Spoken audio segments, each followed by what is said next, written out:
Mike Arnott succeeded Tom Clark as Secretary of the Dundee Trades Council and recalls how his friend's journey into France was marred by an untimely nicotine craving. He was given a packet of cigarettes to pass to his contact in Paris when he arrived, and he smoked one of the cigarettes on the ferry, and when he got to Paris he was absolutely traumatized to find out that the cigarette he smoked out of the packet was the one with the secret message on for his contact. We arrived in France and we got up to Paris, and when we arrived in Paris I was in charge of a group of about 8 people. We arrived there and we got lost. We were taken by bus from Paris to this, I think it's Crete or Certi, a name something like that in France, to a small holding. And there we were given a good plate of broth and a pair of the sandals made of rope sandals, very, very good indeed. They were non-skiddable, you could climb without any trouble with them on, and we were told to keep very, very quiet.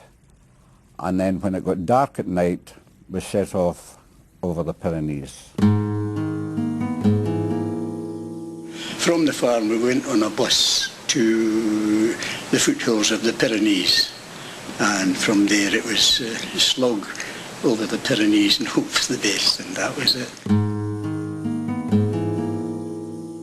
Every time we'd been coming to the top of a hill or part of a mountain and we're saying we're about there was always another one in front of us all the time, you know, and it was the most depressing sort of thing to see another one in front of you. But about 6 o'clock in the morning, I always remember it, the sun was coming up behind us there, and we basically reached the top of the hill and we're looking down into a valley, and the sun was shining straight down, and there's a white farmhouse, and that's what Spain had, you know. And the tremendous relief, you know, little things that can stay in your mind, just little incidents that stay in your mind there.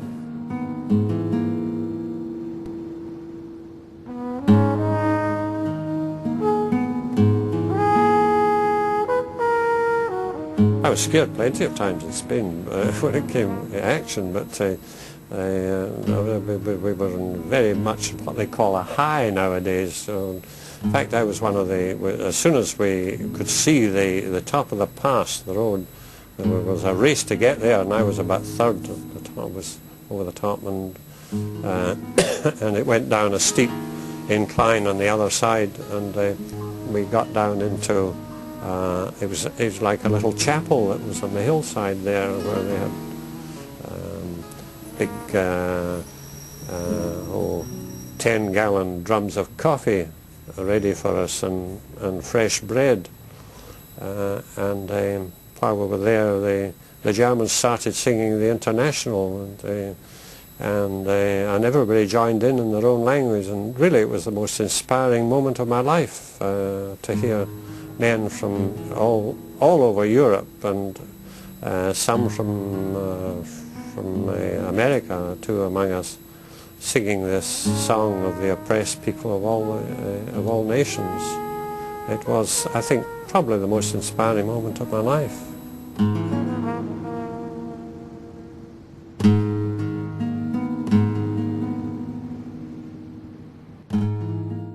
Hundreds of Scots fought in the Spanish Civil War.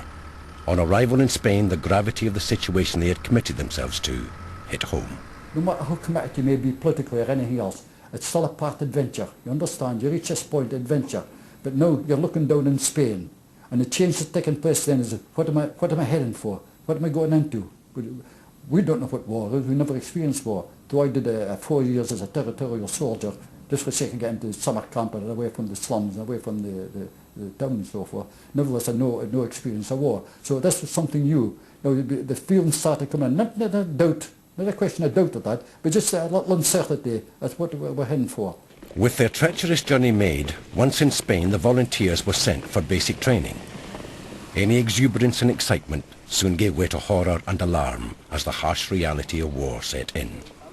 The watershed moment for John Longdragon came while he passed through Barcelona on a train. From Figueres we proceeded down towards Albacete, which is the International Brigade base, the 15th International Brigade base.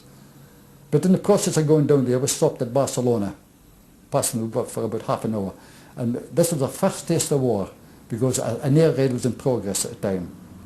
And it was the first time we'd actually seen bodies, men, women and children, I expect, spread all over the street and so forth, and the rubble of houses coming down. So something we all experienced later on in the Second World War. But at this particular time, it was something completely new. The bombing of civilians, the civilian population, using them as part of the target, the war target and that. And we were shocked to see such a thing happening there. Well, we went to a place called Madrigueras, where there were French and Germans there, and and the British. We were in different parts of the village, but we used to meet up for parades and for football particularly. There were some keen footballers among us. Discipline's a great thing, an organisation.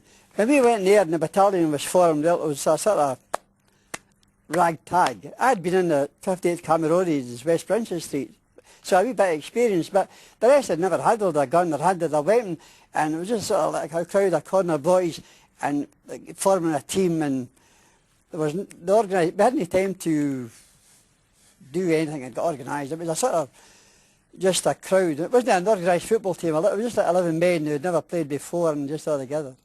When we arrived in Figueres, this little major I was telling you about, the first thing he said to us was, whatever your political opinions are or anything, forget them. We don't want them here. Doesn't matter what you are, communist, Labour, forget about it altogether. There's only one thing you have to be here, anti-fascist. You sign on as an anti-fascist soldier. This is what you do. And this is what we had to do. And you also given the opportunity. Anybody who wants to change their mind now, now's the time to do it. There's always time to back out and go back out again. If they want to. This time they wouldn't have to climb the mountains, they could go through the border. But nobody went back, as far as I know of, nobody went back.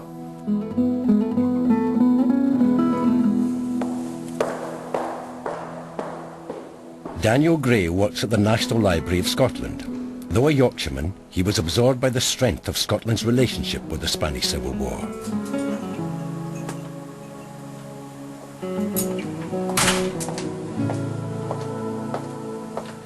When I was a teenager, my favourite band was the Manic Street Preachers, and they had a song called If You Tolerate This, Your Children Will Be Next. And I thought, what a bizarre song title. I'll follow that up and see what it's about, and managed to find that was a poster from the Spanish Civil War, which wasn't really a conflict I had to study at school or anything. And the more I read about the Spanish Civil War, the more I thought, that really strikes a chord with me. The passion, obviously, the compassion, I suppose, in me, it just struck something. So from that song, I went backwards and backwards towards the Spanish Civil War, and it basically became a bit of an obsession, I suppose. In the privileged position of working in this library, I was able to then go through the letters that we have from brigaders sent back. So to have these incredible resources from different brigaders sent back from the time just set my mind on fire, really.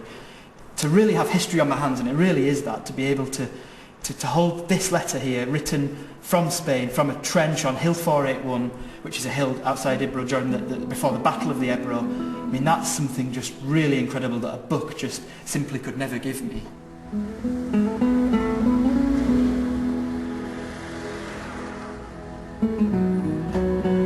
Daniel's book is being launched in a Madrid bookshop. As well as the story of Caledonian adventure, he brings with him a taste of Scotland in the shape of malt whisky and shortbread. Visiting Spain will allow him to retrace the steps of the Scots he has written about. Daniel's journey begins in the Jarama Valley, south of Madrid. It's a real honour to be in Spain. It feels like, in some ways, I've joined the circle and finally finished the journey, bringing the book here. 549 Scots fought in Spain during the Civil War, and a third of them are still here, sleeping under the Spanish soil they came to defend from fascism. Today I stood looking down on the Jarama Valley and in the trenches where so many of these men were. In that place and others, they laughed, argued and shot and received bullets.